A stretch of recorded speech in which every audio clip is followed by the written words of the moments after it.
আসসালামু আলাইকুম রহমতুল্লাহ। আজকে আমরা দেখব বাংলা ও ইংরেজি একসাথে টাইপ করার জন্য শর্টকাট কি কীভাবে সেট করতে হয় তার বিশদ বিবরণ। এই কাজটি করতে গেলে আমাদেরকে MS ওয়ার্ডের মেনু বারের হোমের নিচে যে খালি অংশ আছে ওইখানে রাইট বাটন ক্লিক করে কাস্টমাইজ কুইক অ্যাক্সেস টুলবার ওইখানে ক্লিক করতে হবে।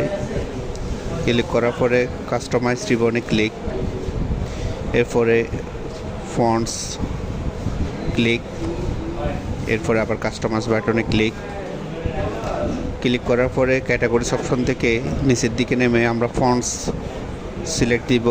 ফন্ট সিলেক্ট দেওয়ার সাথে সাথে আমার কম্পিউটারে সেট আপকৃত ফন্টসগুলো সবগুলো লিস্ট আমার সামনে চলে আসবে।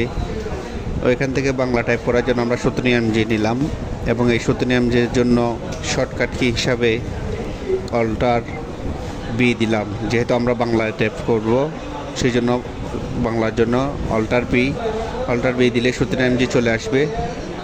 এর পরবর্তীতে ইংরেজি টাইপ করার জন্য আমরা টাইমস নিউ রোমান নিলাম এবং এই টাইমস নিউ রোমানের শর্টকাট কি হিসাবে আমরা যেহেতু ইংরেজি টাইপ করব সেহেতু অল্টার ই হিসাবে অ্যাজাইন দিলাম।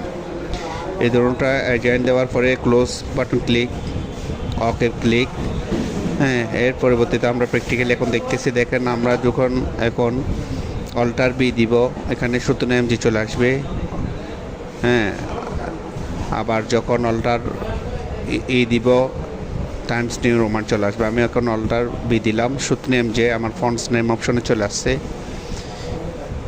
এখন আমি বাংলা টাইপ করতেছি।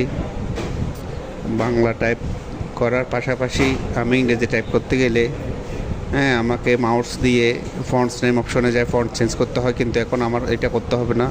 আমি এখানে জাস্ট ইংরেজি টাইপ করার জন্য অল্টার ই দিলাম। অল্টার ই দেওয়ার সাথে সাথে টাইমস নিউ রোমান চলে আসলো। এখন আমি কন্ট্রোল অল্টার বি দিয়ে কিবোর্ড চেঞ্জ করে বিজয় কিবোর্ড অন করে control plus alt plus B লিখলাম। Alt plus B. এখন যদি আমি আবার বাংলা লিখতে চাই তাহলে আবার বাংলার জন্য আমরা অল্টার বি অল্টার বি দিলাম, সুতনি এমজি চলে আসছে। এখন আবার বাংলা লেখা শুরু করলাম। তাইলে আমরা অল্টার বি দিয়ে বাংলা, অল্টার ই দিয়ে ইংলিশ, এভাবে শর্টকাট কি সিলেক্ট করে দিতে পারি। এবং দুইটার মাঝখানে একবার বাংলা লেখার জন্য কন্ট্রোল অল্টার বি, আবার বাংলা থেকে ইংলিশে যাওয়ার জন্য আবার কন্ট্রোল অল্টার বি দিয়ে আমরা বিজয় অন করব। ধন্যবাদ সবাইকে।